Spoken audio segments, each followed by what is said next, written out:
De volta com o programa SBT Comunidade, recebendo mais uma vez o presidente da Assembleia Legislativa, o deputado Eduardo Botelho, dos Democratas.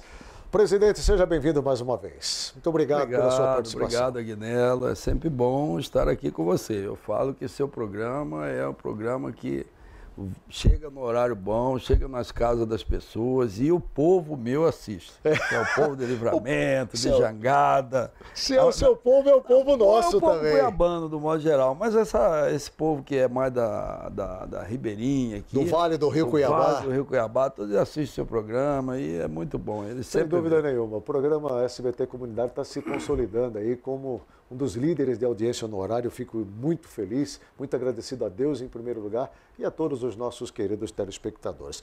Bom, deputados, reconduzido novamente à presidência da Assembleia Legislativa, o senhor que passou aí pelo menos umas 3 semanas antes da eleição, um momento de extrema provação, de dificuldades nas negociações que envolveram, obviamente, todas as medidas que foram apresentadas pelo Executivo à Casa de Leis, que foram votadas e aprovadas, e com esse espinho na carne que é o RGA, né, onde os servidores públicos do estado de Mato Grosso não gostaram em absolutamente nada daquilo que foi decidido e que vai ser conduzido daqui para frente. Passado todo esse turbilhão, votações das emendas, recondução à presidência da Assembleia Legislativa, o que é que nós podemos esperar de Mato Grosso daqui para frente, principalmente nessa ponte, eu vou dizer ponte aérea, Assembleia Legislativa e Governo do Estado de Mato Grosso? Bom, Aguinaldo, eu acho que nós vamos ter dias melhores. Primeiro, o que foi feito e discutido nessas 3 semanas, em momentos de muita tensão que teve, momentos de invasão da Assembleia, momentos de tensões com o agronegócio, porque isso também não queria que houvesse essa taxação. Então foi um momento muito tenso, mas que produziu resultados para Mato Grosso. E num futuro próximo a população vai ver isso. Nós estamos vivendo uma situação em que o Estado não tenha para cobrir o custo mensal. Os carros da polícia estão parando, isso já vinha de há muito tempo, esse negócio de tira aqui, põe ali, só vai levando, formando essa bola de neve. Chegou no momento que essa bola explodiu. Bom, isso, aliás, já vinha sendo alertado. Eu me lembro que ano passado nós conversamos, lá em meados aí, do ano passado, nós já vínhamos falando, alertando. Você lembra que eu falei isso? Sobre essas situações e o senhor ali tentando, obviamente, conduzir, principalmente em meio às críticas e cobranças que o ex-governador sofria. É verdade, você lembra disso que eu falei.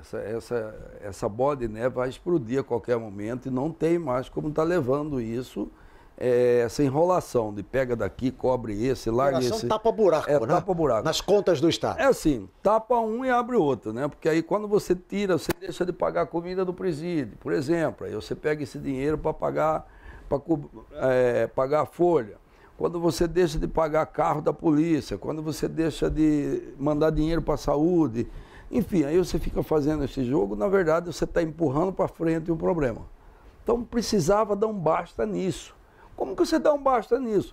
Você tem que equilibrar a receita entre o que se arrecada e o que você gasta. Então esse trabalho foi feito agora, agindo nas duas pontas, quer dizer, aumentando a receita através dessa taxação aí, uma pequena taxação em cima do ano, que não foi grande não, foi pequeno. Mas que dá uma melhorada muito grande na arrecadação. Eu acho que nós vamos arrecadar aí, podemos chegar até 2 bilhões de arrecadação. Então, houve uma melhora em cima disso. Mas se você só arrecada mais e não controla o gasto, quer dizer, o que adianta isso? Quer dizer, o que você arrecada daqui a pouco não cobre o que você está, o gasto que você está aumentando. Eu penso que a população mato-grossense já entendeu realmente a situação ruim que o estado de Mato Grosso vive, por conta, obviamente, da falta de recursos para honrar os compromissos. Quem tem reclamado muito sobre isso, obviamente, nesse momento, passa a ser os servidores públicos que se sentem prejudicados, uma vez que, segundo eles, né, a corda só arrebentou para o lado deles com o congelamento mas do RGE. Essa reclamação, Agnello, ela é assim, o servidor fala, a corda só arrebenta para o nosso lado. O produtor, o agronegócio, chega também aqui, reclamou olha, bastante. só arrebenta para o nosso lado, estoura o gasto lá, vem cobrar mais de nós. Então isso aí é normal, mas o importante é que foi feito o equilíbrio. Agora, no futuro próximo, qual que é o primeiro passo do governo?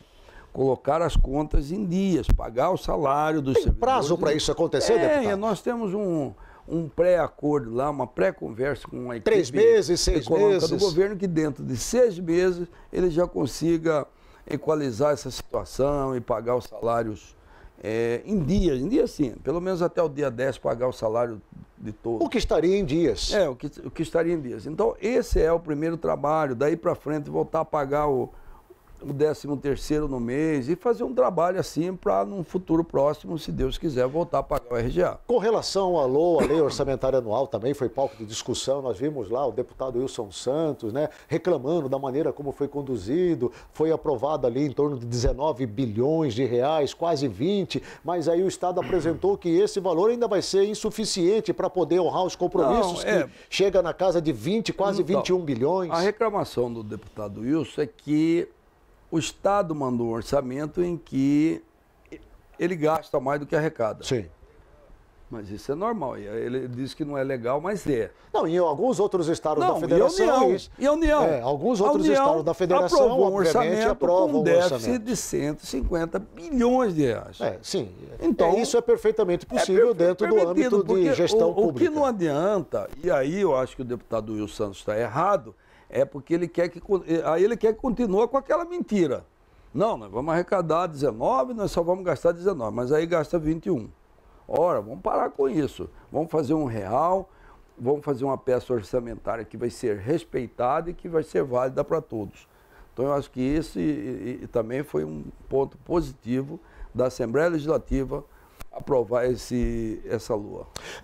Havia uma expectativa, deputado Botelho, de que os repasses do 10º para os poderes seriam diminuídos na ordem de 64 milhões de reais. Ia tirar um pouquinho de cada um tal. Acontece que nesta aprovação não se viu isso. Não se viu. Não se viu, pelo contrário. E alguns poderes acabaram que tiveram um incremento ainda no 10º. Mas eu vou fazer uma explicação disso para você e para o telespectadores, que é o seguinte: nós criamos a PEC do teto. O que acontece? Esse ano há uma expectativa do Estado arrecadar uns 2 bilhões a mais. Se fosse no sistema antigo, cada poder tinha um percentual disso. Essa expectativa de 2 bilhões a mais, ela é real? É real. É expectativa, mas é real. É real baseado em quê? Primeiro, nessa taxação que nós fizemos. Segundo, no grande combate à sonegação que vai ter e que vai fazer e que eu estou acreditando que esse governo vai fazer, que nunca foi feito. Essa é a expectativa, inclusive, então, vai ser feito, da população, de que haja esse compromisso aí do governador Mauro Mendes. Esse incremento vai ter. E o que acontece? Só para voltar a falar no que nós estamos falando. Senão nós estamos falando do 10º lá, que não houve redução. Não houve. O Estado tendo esse incremento, se fosse no sistema antigo, um percentual desse ia para o Tribunal de Justiça, ia para a Assembleia, ia para cada um. Sim. Hoje não tem mais isso. Nós aprovamos lá em 2017 a PEC do teto. O que a PEC do teto foi importante? Ela criou, os poderes só podem reajustar o valor da inflação, a correção da inflação. E o Estado? O Estado pode crescer muito, muito mais. Com certeza. E esses valores não vai mais para os Aliás, poderes. o Estado de Mato Grosso vem crescendo ano após ano. Vem crescendo sempre acima da inflação. É um dos estados que mais cresce na federação. Então, os poderes estão limitados a isso. Então não cresce mais. O que aconteceu no orçamento desse ano? Foi que o governo mandou um orçamento congelando, não respeitando a PEC do teto, que os poderes tinham esse direito de correção, congelando o valor dos poderes. Pois bem, nós fizemos uma discussão. A Assembleia precisa de reajuste? Não, não precisa. Então a Assembleia vai ficar com o mesmo valor. Ficou com o mesmo valor. Mas o Tribunal de Justiça precisa? Precisa. Por quê? Porque eles tinham os varas de justiça aberto, tem fórum sendo inaugurado, já tem uma previsão desse reajuste, que é em torno de 4%. E aonde ele vai, também tem que ser construído, o Ministério Público tem que estar lá junto, tem que estar dando sua assistência.